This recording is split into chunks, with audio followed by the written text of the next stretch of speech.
Hello, everyone. Welcome to the Red Leaf Card, your home for Canadian soccer news and views. I'm your host, Jacob Charuk. On today's show, we'll be covering Canadian Premier League's midseason and the transfer market, and also the Canadian national team's performance in the Gold Cup's group stage. But first, here's your fixtures rundown. Canada defeats Cuba 4-2. Vancouver FC defeats Halifax Wanderers 2-1. Pacific FC gets defeated by Calgary FC 1-2. Toronto FC gets defeated by St. Louis City SC 0-1. Club de Foot Montreal gets defeated by Atlanta United 0-1. Vancouver Whitecaps gets defeated by Seattle Sounders 2-3. And now, having a good special guest, Holly Williams, that is an editor from OneSoccer. So, say hello. Hello, everybody, and thank you, Jacob, for having me on your podcast. Great to having you. And also another special guest is Lyle Robichaod. So I might butcher your last name, but that's okay. So you could actually say hello for saying your full name. Hello, everybody. I'm Lyle Robichaod. I'm a content producer at 640 Toronto. Not that special of a guest, but I am a guest. Well, everyone's a special guest for this episode. And so we're going to be talking about the Canadian Premier League's mid-season. So, as noticed, Pacific FC is first place. Second spot, would have to say, what was it? I think York United is second place, isn't it? And Forge FC, third spot. Calgary FC is fourth. And fifth spot, Halifax Wanderers. Sixth spot is Valor FC. Seventh spot, Vancouver FC. And last place, Atletico Ottawa. So I think lots of people were thinking about Atletico Ottawa since they were first spot from last season. So Holly, what's your thoughts on Atletico Ottawa from first spot coming to last spot in this season? What do you think about that? Yeah, it's quite a shock, I think. On paper, you wouldn't expect them to be in the very last position of the league right now, pretty much a little over halfway through the season. I think their new signings, which I'm sure we'll get to later on in the show, might help. They just have no solidity in the team. There's no continuity. They haven't been very consistent at all. Their home record isn't that great, which, is always a shock in sports when home records aren't good.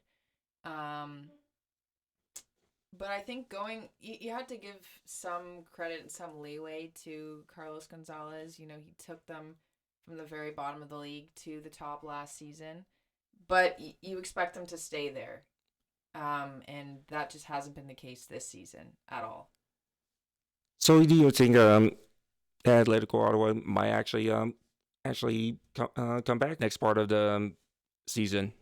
It'll be a very difficult feat for them. They are currently sitting on 12 points. They only have 3 wins, and they to make it to a playoff position, they are going to have to do extremely well for the rest of the season, which might happen with their new signings. They have a bit of more solidity in the midfield now, but I personally don't see this happening because the top 4 right now have looked and stayed pretty solid, minus Forge. They've been a little bit rocky, but to make it into a playoff spot will be very difficult. So what do you think? What do you think about that, Lyle? I think she nailed right on the head. They're fishtailing is what it kind of looks like. You're just going back and forth between being amazing last season to abysmal this season, and it's a lack of consistency is exactly what it is. Like, nail was right on the head there. It's exactly what I was going to say.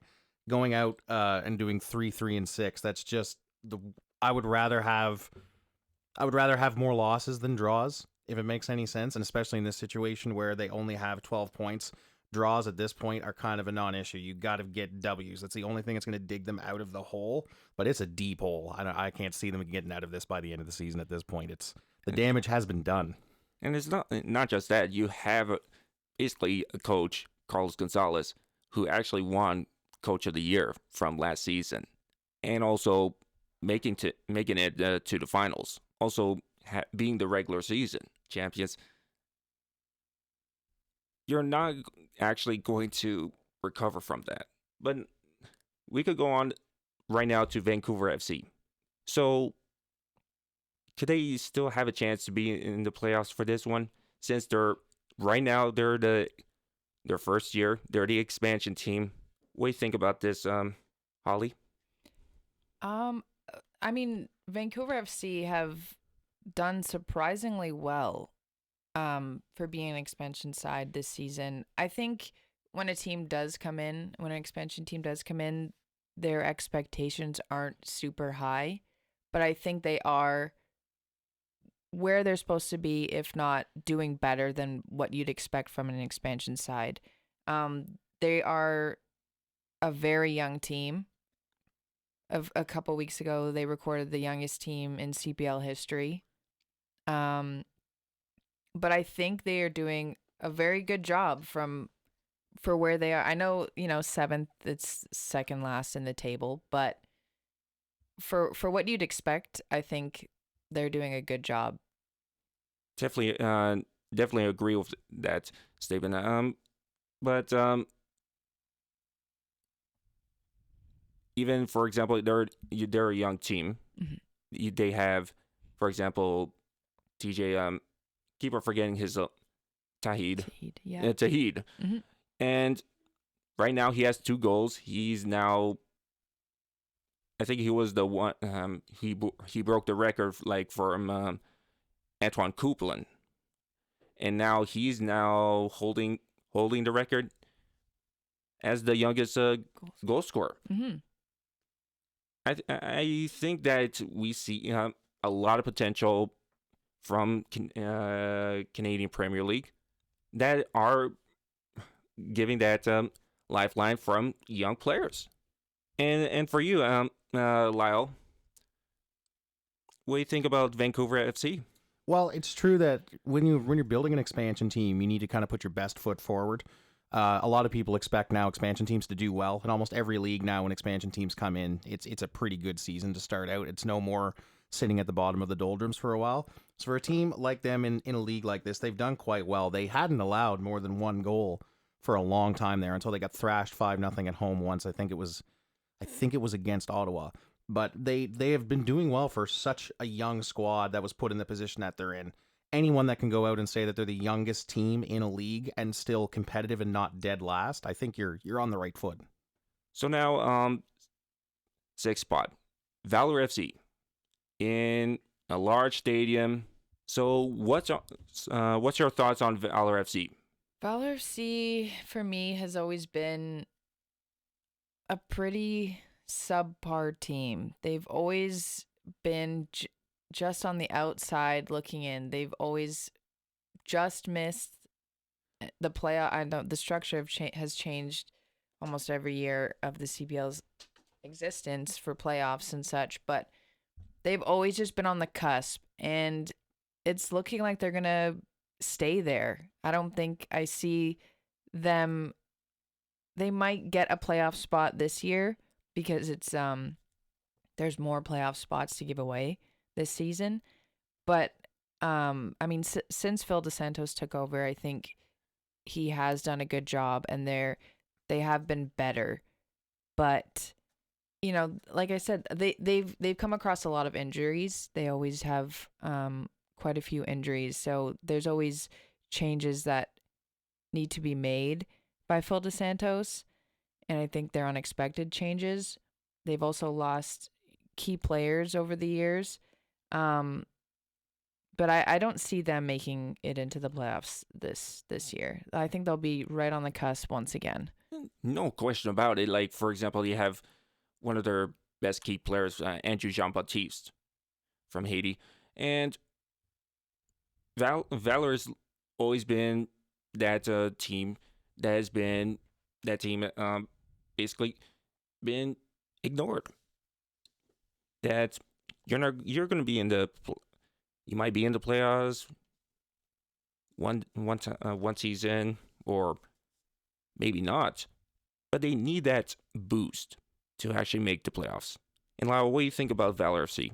I agree with the fact that they're very forgettable. They're one of the ones that you don't necessarily think about immediately when you think about the Premier League. You don't, oh, yeah, Valor. No, everybody immediately goes to Pacific or Calgary. But I think they were kind of on the back foot right from the start. They started with so many injuries. Baptiste was out at the beginning. They lost, I think it was like 4 or 5 defenders have been hurt over the course of the season. So they're in the exact position you expect them to be in, which is that almost dreaded middle. Like those middle 3 where it's just you're not going anywhere. You're kind of deadlocked there. So it's expected, but at the same time, like it really is not 100% the fault of the quality of the play there. It's just they've injuries, and they're in a bad market as well for it. So they don't necessarily have all the cards going in their favor, but it's not from lack of trying. You almost feel bad for them a little bit. A little bit. So now Halifax Wanderers, the best team that has the best fan base, 5th spot. What do you think about Halifax Wanderers? Halifax Wanderers have definitely, they've climbed the table in recent weeks. They went on a couple. They have a win streak going on. As you said, they have a great home crowd. Probably, I would arguably say the best in the CPL. And they've looked impressive under Patrice Geyser. You know, the last couple of seasons under Stephen Hart, you hate to say it because Stephen Hart is an amazing coach and he's, you know, a Canadian legend. But they were very boring the last couple of seasons. They were not fun to watch. They could not score. But this season, they've really turned it around. And, you know, there was a lot of changes going into this season for Halifax. They had offloaded a lot of players, brought in a lot of new faces. Some of their core stayed together, but for the most part, it was almost like a brand new team.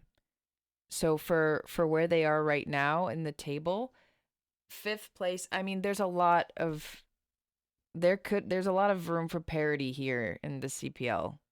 And looking at the table, the 5, 6, 7, and 8 spots are very close. You know, Atletico Ada has a win, a couple wins under their belt. They'll jump.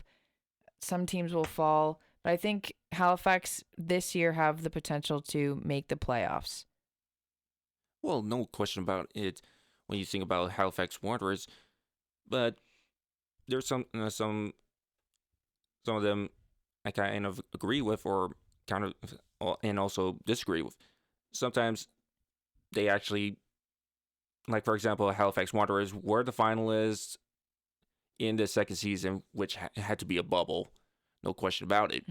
And then later you have a dismal season with Halifax Wanderers that couldn't do a great performance with it. But you think about the fans, they are really supportive of it, and that speaks a lot for Halifax Wanderers. It really shows how Halifax Wanderers really takes care about this. If you even show like Toronto FC, for example, going on a whole losing streak, but you still have 20,000 fans. But you still and Halifax Wanderers, well, you might lose on a losing streak. You're still gonna sold out for it.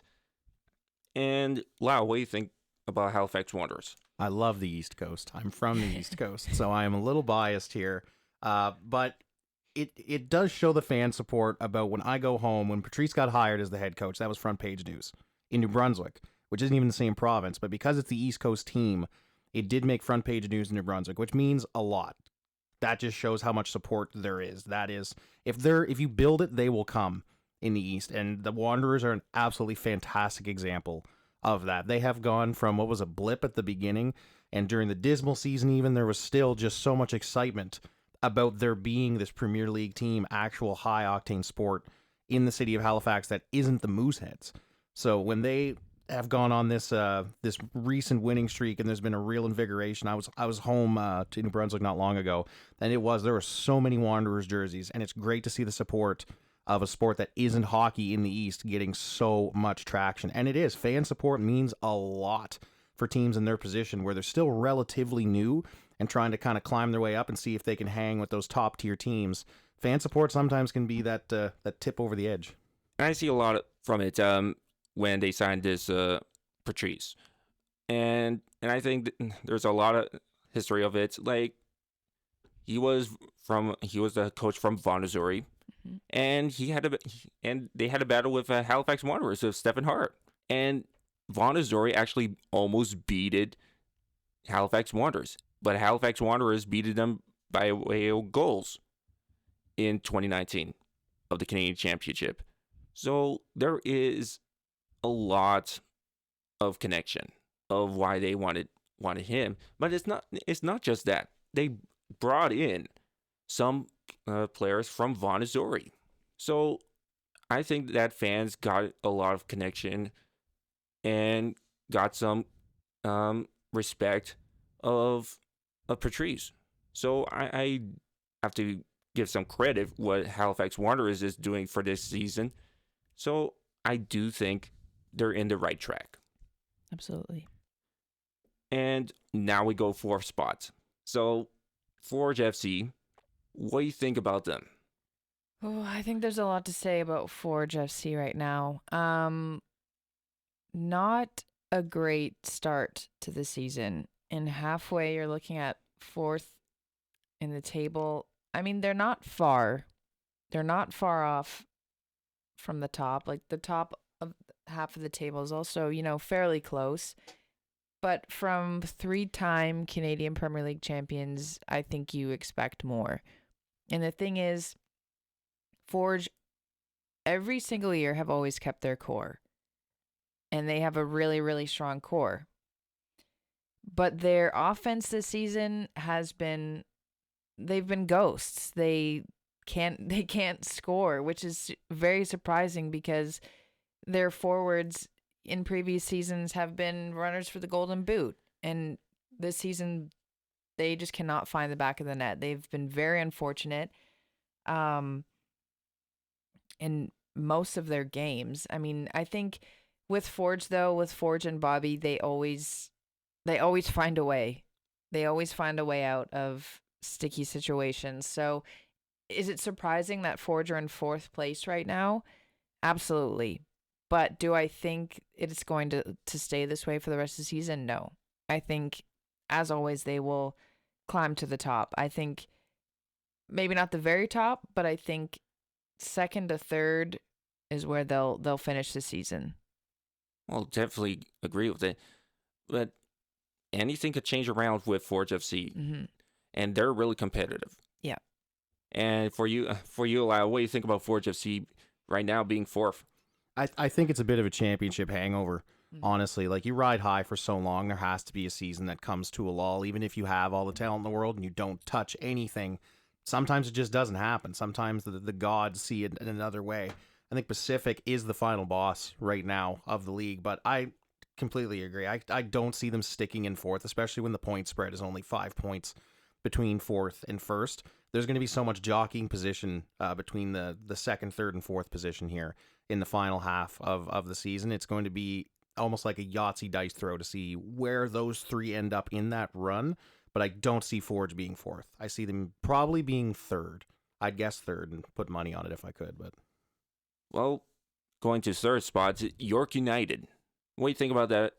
What do you think the performance there, Ollie? With York United, I find on paper, if looking at them in 3rd position, I'm not saying they don't deserve it, because obviously this season they have been they've been playing well. They've been playing pretty decent. I think some of their wins come from games where it didn't look like they would win. And, there's been a couple games where, especially against their last one against Forge in Hamilton, like a 93rd minute strike from outside of the box wins them the game.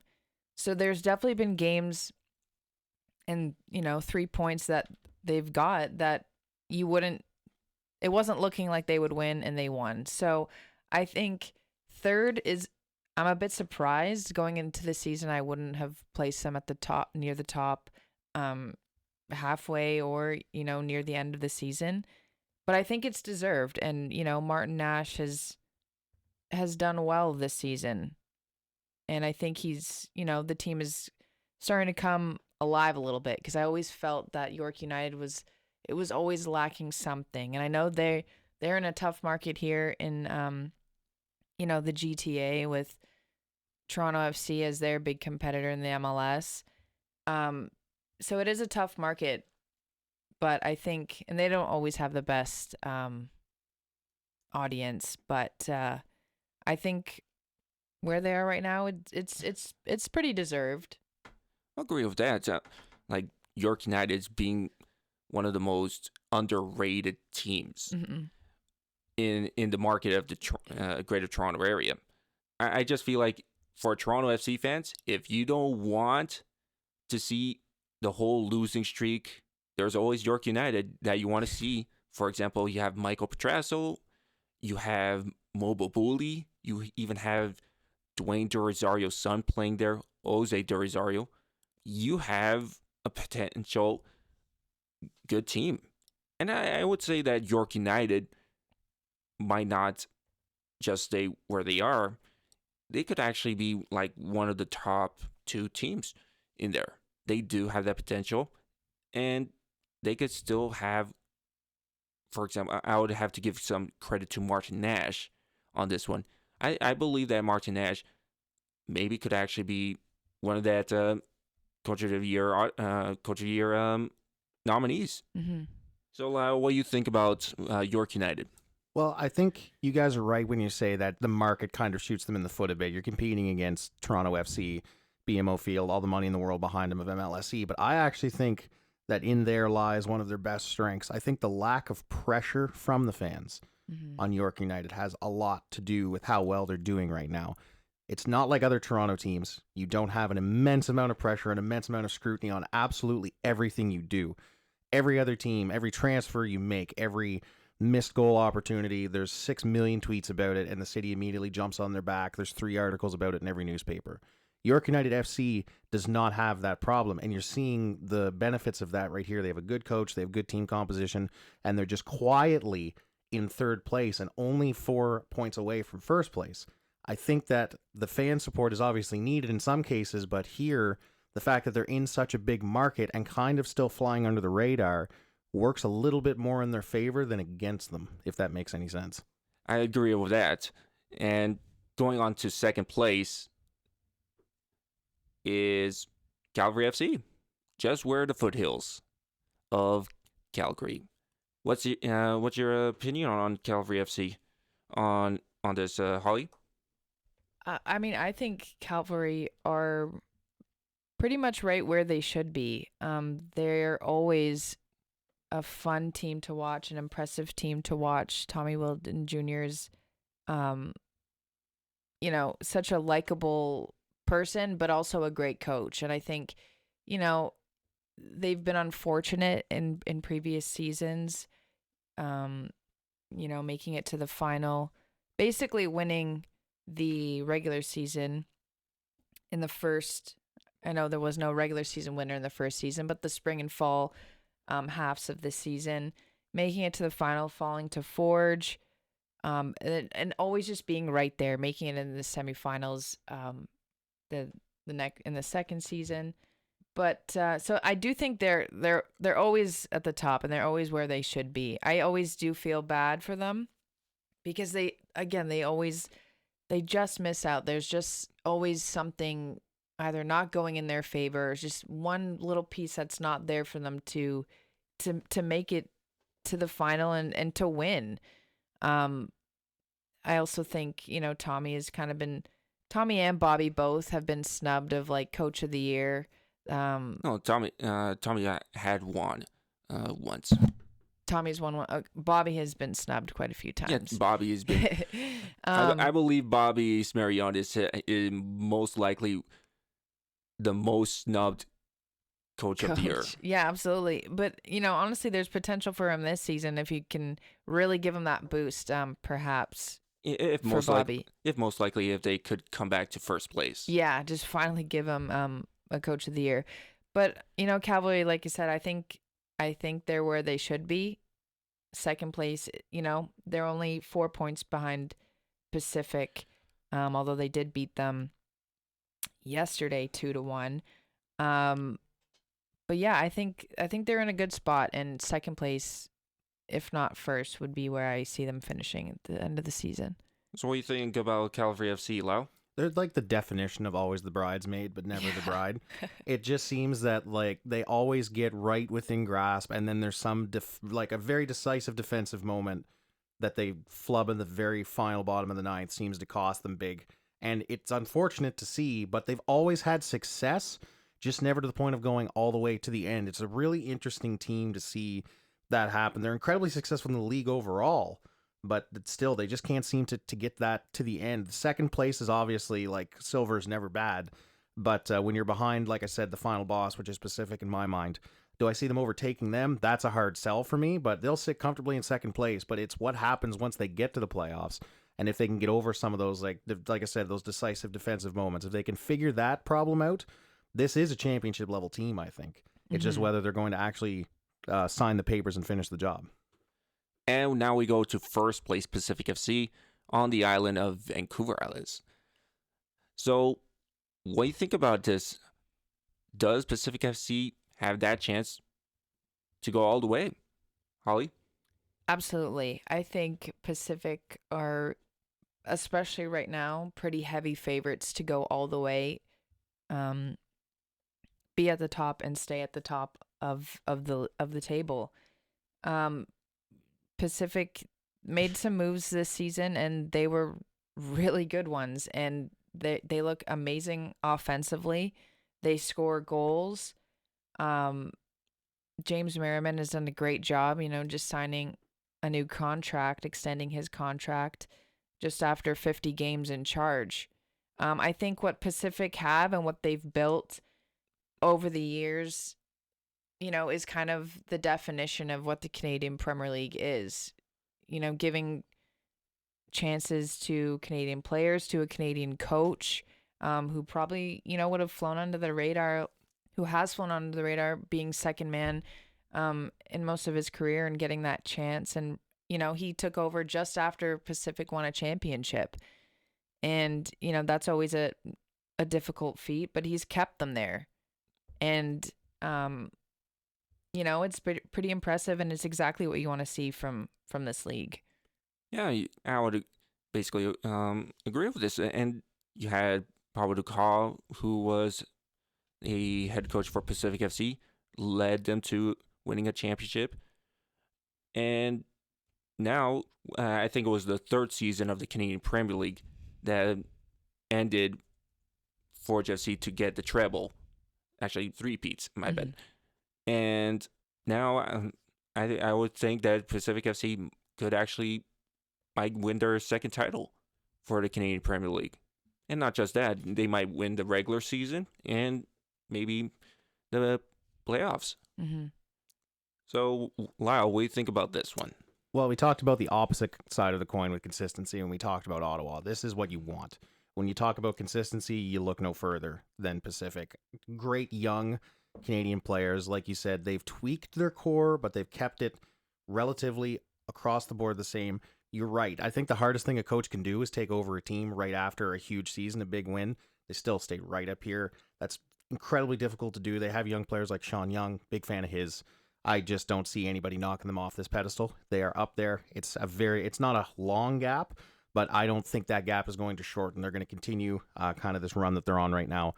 Definitely going to finish at the top of the table. They're my favorites to win. I know it's the same as most anybody else out there. But when there's one favorite that's this obvious, it's hard to ignore. Yeah, I have to agree with this.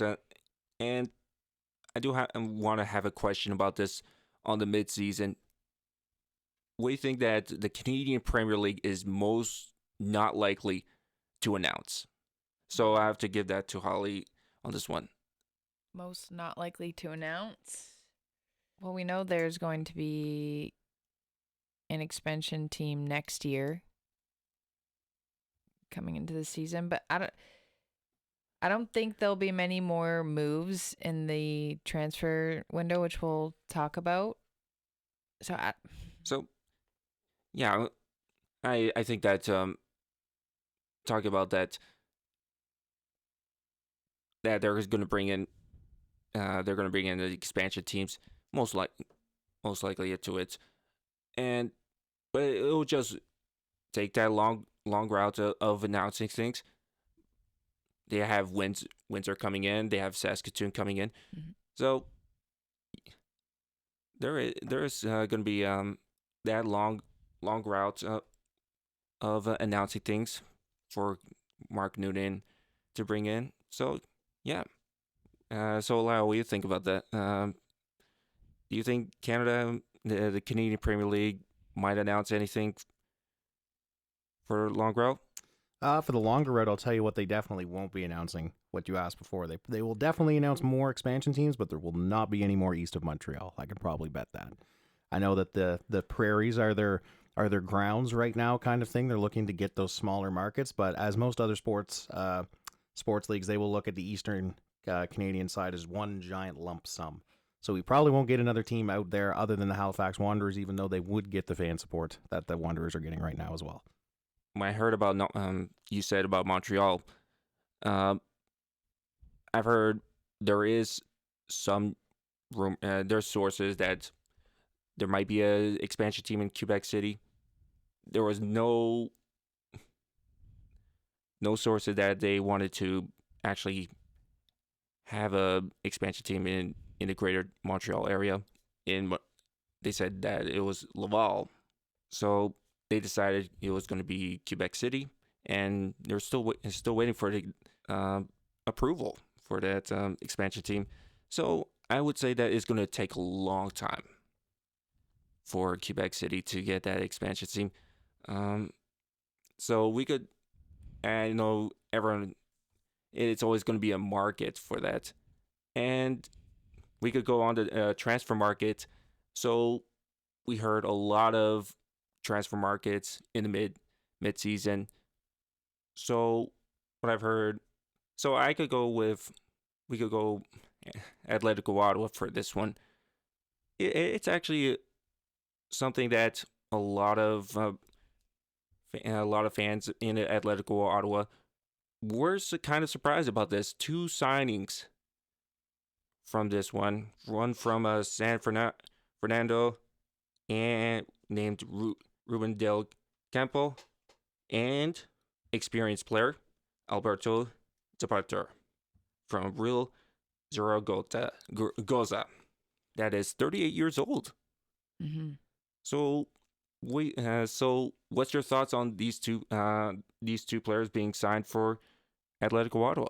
So we do have Alberto Zapater, who has a 1-year contract with an option, and keep forgetting that Ruben Del Campo's contract actually is. I think it's a 1-year contract with Atletico Ottawa. So, what's your thoughts on it, Holly?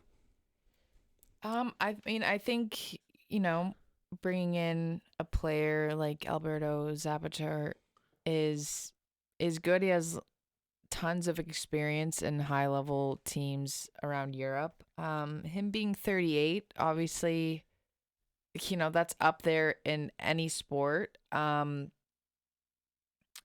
I think he'll bring what Ottawa needs right now, and that's, a bit more solidity in the midfield, experience, maybe that on-field leader that I think Atletico's kind of been lacking a bit this season.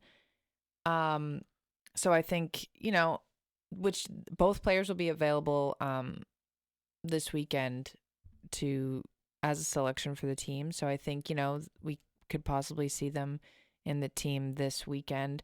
And then Ruben Del Campo, younger player, I believe he's a striker. So, just more goals, hopefully, for Ottawa. We know they have the potential to score goals. They have great goal scorers, but, if goals and wins bring you up the table, and I think that's exactly what they need right now. So hopefully these two signings can really help them halfway through the season. So, we think. So, Lyle, what do you think about these two signings? Well, I do agree with Alberto's probably more of the leadership role. Somebody, faced Messi. When somebody's been there, done that, has kind of been more of a journeyman than some of the other people out there on the pitch might be, especially for Ottawa in the position that they're in right now. 38, little bit old, but at the same time, he's at that level. So I don't think age means as much as long as the performance is there. Ruben's the one that's the more interesting one. Del Campo, to me, started off really, really hot in San Fernando, but then dry spell for a while. Like he was quiet there for a long time. So I think this is kind of trying a little bit of a jump start for him as well as Ottawa, like trying to see what the waters are like, and if maybe a change of jersey will help out, kind of get that spark back a little bit. So it's going to be interesting to see if he can kind of get some of that form back. It's a great piece for Ottawa if he does. When he first got to San Fernando, he was really good, but we need to see if he can get back to that form in the nation's capital here. Yeah, I completely agree with Ruben De Galpo. That Atletico Ottawa is struggling with scoring goals, and they're minus one in goal differential right now, and mostly not that much goals we're seeing from Malcolm Shaw. He's already in international duties with Trinidad and Tobago, so I think it was a good signing for Atletico Ottawa to find a backup striker for Malcolm Shaw, and also and then you find experienced midfielder, and you also, for example, you have also other experienced players with Atletico Ottawa, like for example Carl Wimet, also, and also other players with Atletico Ottawa. And I still see Atletico Ottawa having actual good signings for this one in this market, and I have to give a good mark on this one. So Calgary FC, they get a player swap with Vancouver FC, with Vancouver FC, Bill Henry, and Michel Katev, and shocking loan they get from Jose Escalante was actually going to be transferred to FC Matuga, but then later it was announced to be a loan. So, starting with the player swap with Vancouver FC, what's your reaction to this one? I actually think it was quite a good swap for what each team needs. Vancouver FC are getting, a dangerous goal scorer in Mickey Kantav, and I think that's also what they need, and they also need, someone who has a bit more experience in general, but also CPL experience. And then Calvary are getting a very young player with potential, and, they are currently, as of July 4th, I don't think the minutes have been updated this weekend yet, but they were sitting second last in U21 minutes, which is obviously a very important rule in the CPL. So I think, getting a 19-year-old is kind of exactly what you need to boost that up. And I think it really benefits both teams for different reasons, but I think it was, not a bad swap, especially. No question about it. They were in the bottom in the under 21 minutes, and they needed to swap a player that was under that age mark.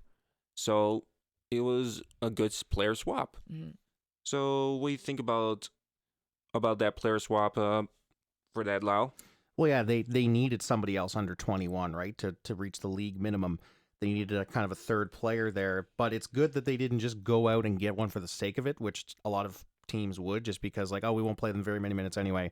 We'll just have them kind of be there on the roster. But he's made 3 appearances already for Vancouver FC. He's already gotten his feet wet. I don't see a downside here for Cavalry. Really, it's not.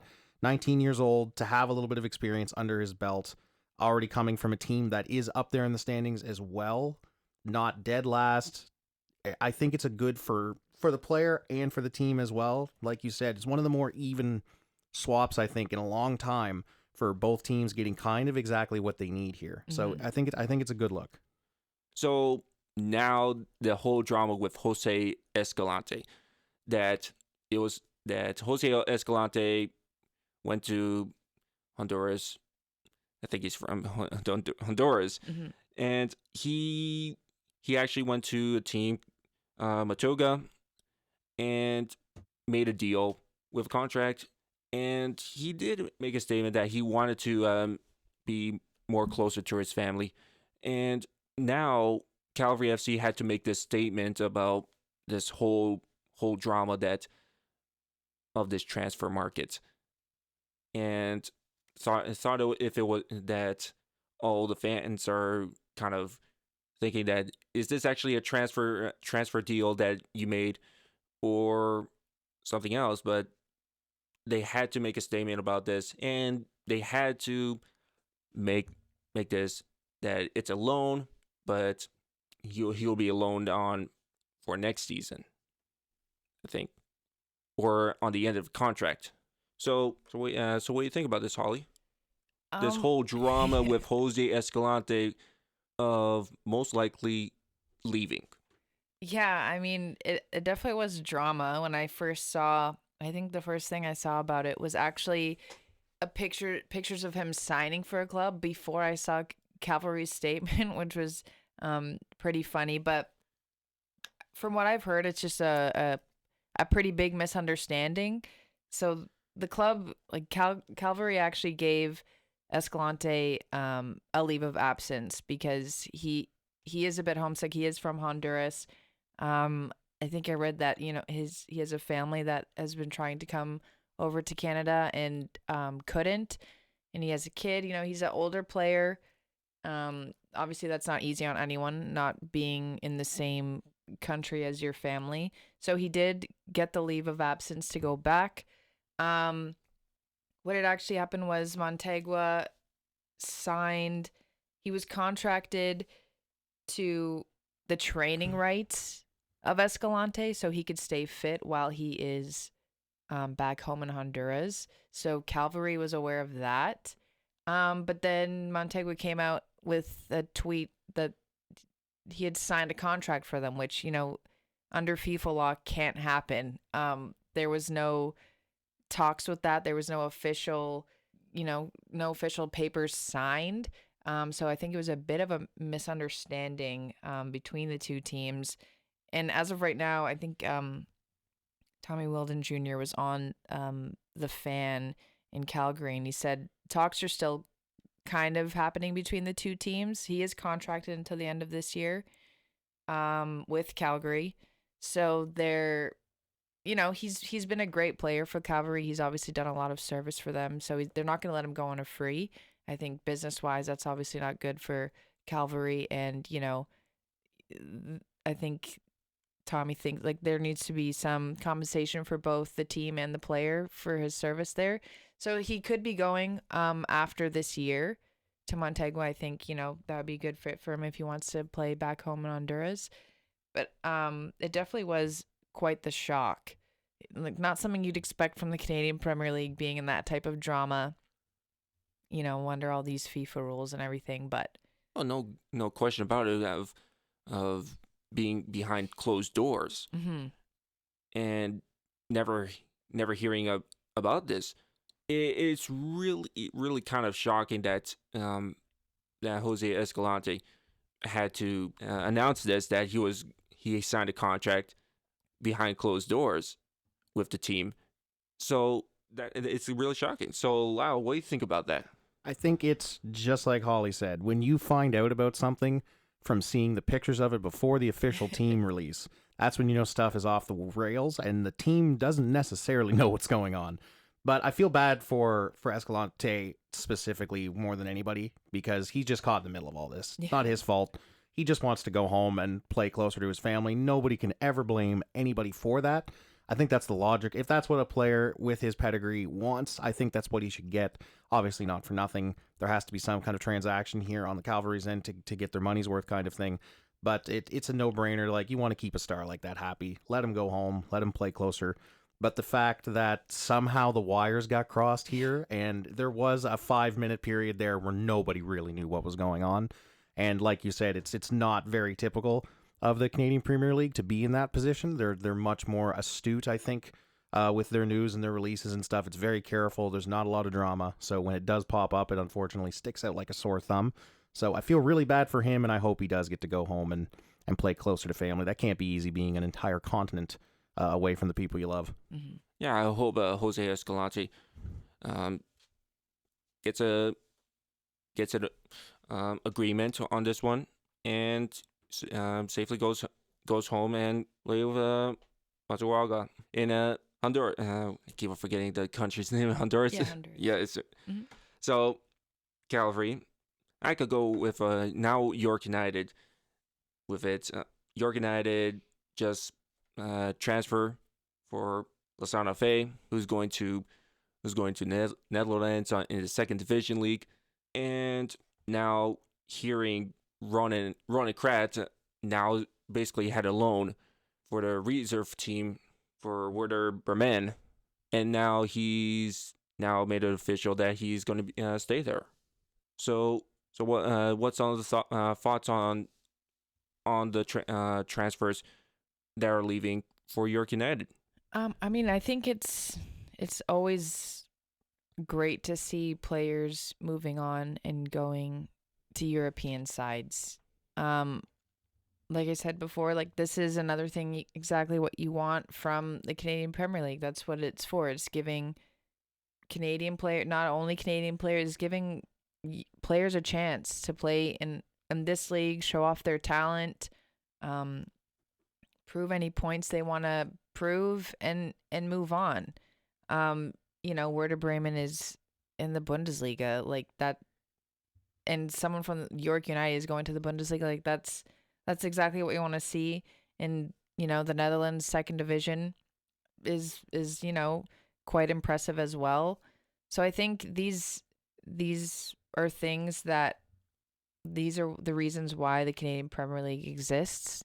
It's for these opportunities, these chances for players to showcase themselves and move on. And when they do, it's what you want to see.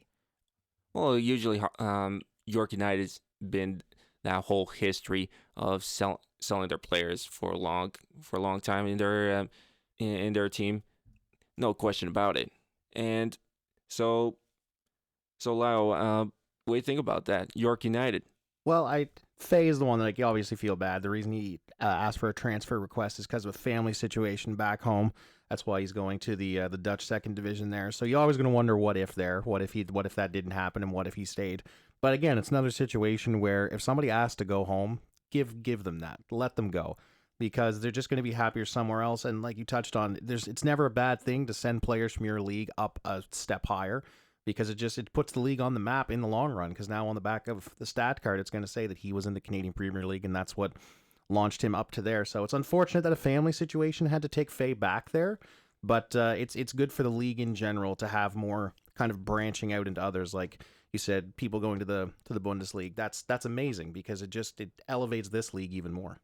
Yeah, and now Vancouver FC, you have a player swap, which we had to mention with about Calvary FC, and now it's a big one that I think Pacific FC knows that they had. It's a loanee that actually plays for Norway, Alejandro Wilde Diaz, which basically was announced a few days ago. So, Ollie, what do you think about this? Diaz coming back. I mean, Alejandro Diaz was a phenomenal player for Pacific FC.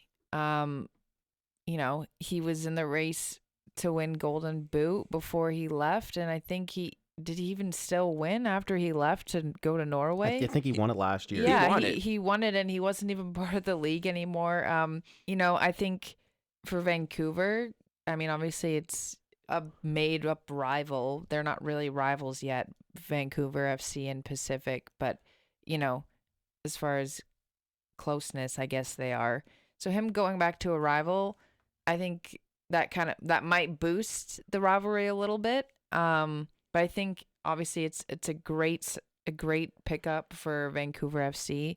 Might be something they need, something they're lacking. Again, more experience, especially in general, but especially in the CPL. So I think that's a great pickup for Vancouver. It was kind of hilarious that Alejandro Diaz is just like, I'm still the holder for gold, and I just left the mid of the season. He's all the way in Norway and got his trophy shipped off to him, I guess. So what are your thoughts on this one, Lyle? I think it's another one that's great for both parties because last year's Golden Boot winner, like you said, the most goals for Pacific SC, but at the same time, he wasn't really getting regular minutes in Norway. So not necessarily underappreciated. There's just a lot of talent in Norway. So he's coming back to kind of be that like bigger fish in a slightly smaller pond, which is good for him. And talk about a shot in the arm for Vancouver, who very much needs it right now. As we said before, they're stuck in that kind of limbo-ish middle part. So there's no downside for anybody here, I don't think. It's a really good look. Great to see him back. It's hilarious that he got the trophy despite not even being on the continent at the time. Like, that just goes to show you the caliber here. So it's a great pickup for Vancouver. I don't think anybody will be complaining about this, Diaz included. No question about it. And by the way, Alejandro Diaz is still young as a striker. So sooner or later, maybe Vancouver FC might pick him up soon if they want to. So maybe sooner or later we'll see more on the transfer market of the Canadian Premier League into this. So thinking about Canadian players of it, we've seen, for example, Victor Lottori that has been transferred, and even Dominic Zator, also another Canadian that has been transferred, went to Poland, according to Kiels, and even Joel, former Calgary FC, Joel Waterman, goes to Club de Foot Montreal. Now, and he was also a person that went to the World Cup. Mm-hmm. And now you have these players now being in the Canadian national team. We'll talk about now the national team of their performance, how they stand out of the group stage. So, Holly, Canada performance of the group stage of the Gold Cup. What is your thoughts? Not great. Not great. I think them getting out of the group is like, it was, I'm not going to say luck, but it was, the chances were slim looking ahead of this, going into the Cuba game. They needed a win, and they needed a big win, and they also needed the result in the Guatemala-Guadeloupe game to be a certain way for them to advance, get either first or second. They ended up getting second in the group. Their first two games, you get a 2-2 draw and a goalless draw. But they did not look good. And they were shaky in the midfield. They were leaky in the back. I just think I don't want to bash them too much, but I think we have this expectation now with the Canadian men's national team, because of their rise and because of the things they've done, World Cup qualifying, topping CONCACAF, being, claimed the kings of CONCACAF, making it to the Nations League final. They've done a lot in recent years, and I think we're up. Our expectations are up here, but we still have to be realistic. They're still a young team, a developing team, and a lot of players. The roster for going into the Gold Cup was a lot different than what we're maybe been used to recently. So we also have to, kind of give a little leeway, I think, to how they've been performing. But obviously, beating Cuba, making it out of the group is good. That's what they should have done. They probably should have finished first, in my opinion.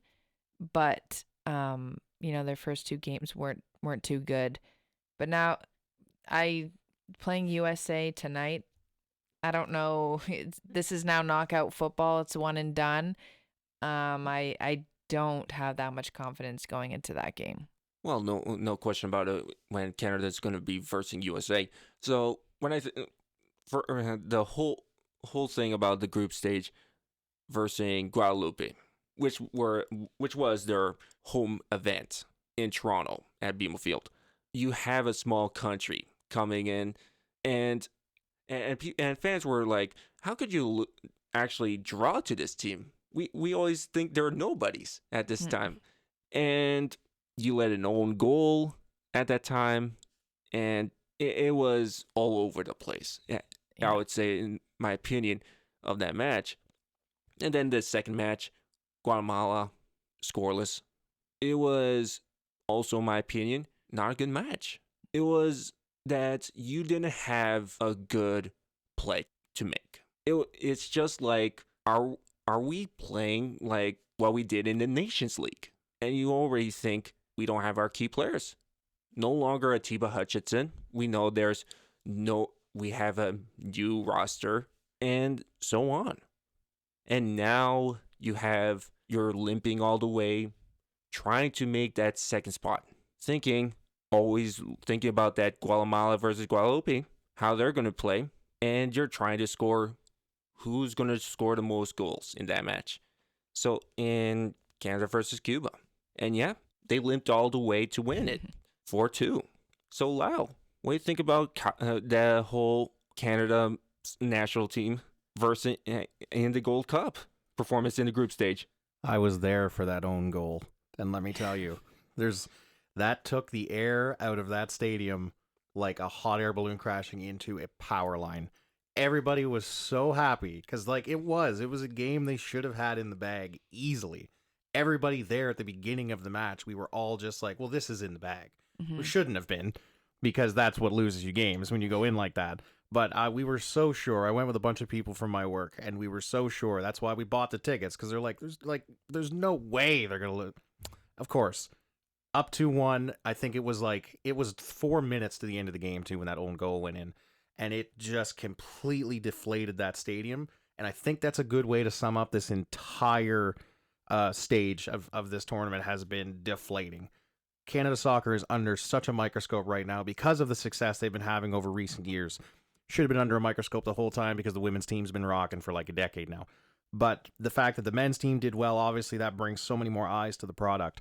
So the national teams are under so much scrutiny. Now is when they have to be firing on all cylinders. You want to make this as big of a deal as you can. Advertise the heck out of that BMO Field game.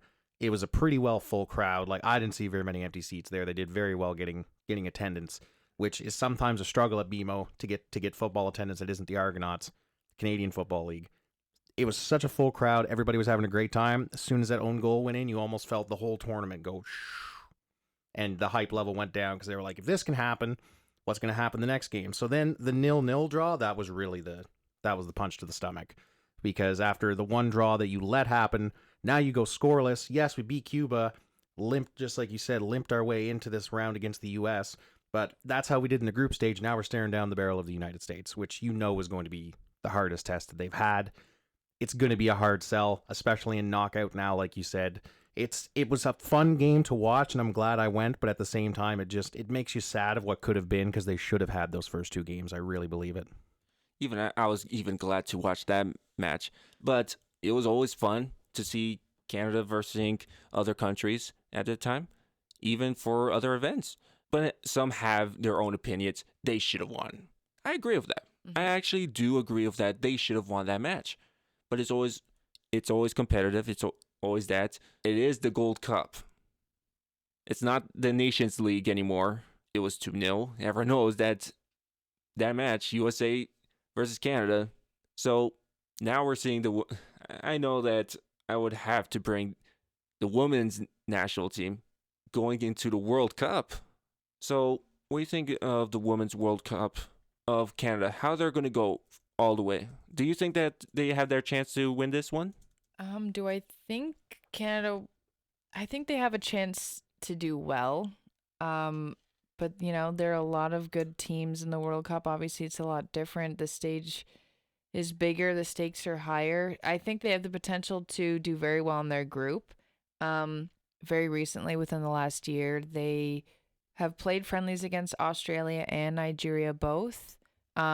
Showed great potential in both matches against either team.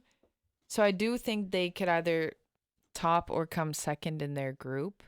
And then once it gets down to the nitty gritty, there's a lot of things going on behind the scenes with Canada soccer, especially I think right now towards the women's teams, finding deals and, trying to make everyone happy, which is always very, very difficult. I think we saw, earlier this year that the off the field stuff had played a big part with how they played on the field during the She Believes Cup, almost wanting to protest, couldn't really. There was, there's legal stuff with teams wanting to protest and not play. But it showed in the She Believes Cup, and I think when these stuff are in the back of your mind and you're trying to play a game, especially in a tournament where you're trying to win, it becomes even more difficult. It's more added pressure, and I think they obviously want to do well, and I think they will, and they do have the potential to make it far in the tournament. But, I want to see how all this stuff plays out beforehand, and there's only a couple weeks before the tournament actually kicks off. I think a temporary deal will be made before they go into the World Cup, and obviously there's going to be lots of talks when they come back. So, yeah, I think Canada always has the potential to do well, but I think now it's a little different this year with all this background noise. Yeah, I agree with that. When you have a lot of things that you're focused on with the whole drama with the Canadian soccer, there could be some things that will kind of have a roadblock and really bother you during the match of it, and whole thing of the drama with Canada soccer. It could go all downhill with all this women's soccer with it. You have still Sinclair, right? Christine Sinclair is still in the whole Canada soccer, and Jamie Becky and all the other ones playing for it. And sooner or later they're going to announce the roster for the national team for the World Cup, and I hope they have a good roster for it. And I agree they might be second spot in for their group stage, and hoping how they do well in the elimination round in the World Cup. So Lyle, what do you think about this?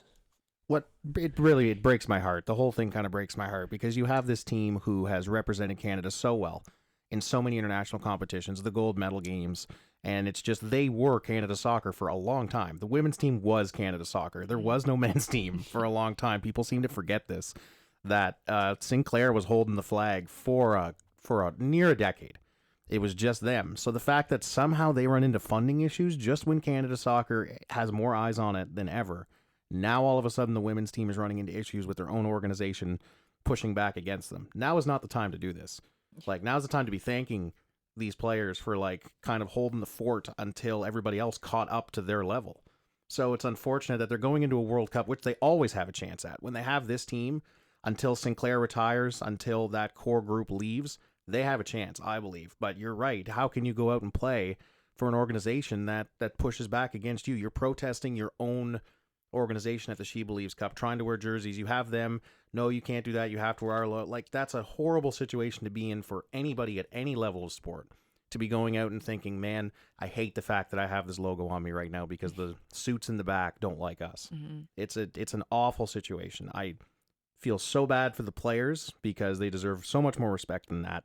And I would love for them to go out into this World Cup and put on an absolute show and bring the trophy home, even if they don't like the organization, just to spite them. Just to say, we don't need the funding because we're so good, we can just go in and win it. That's a perfect world for me.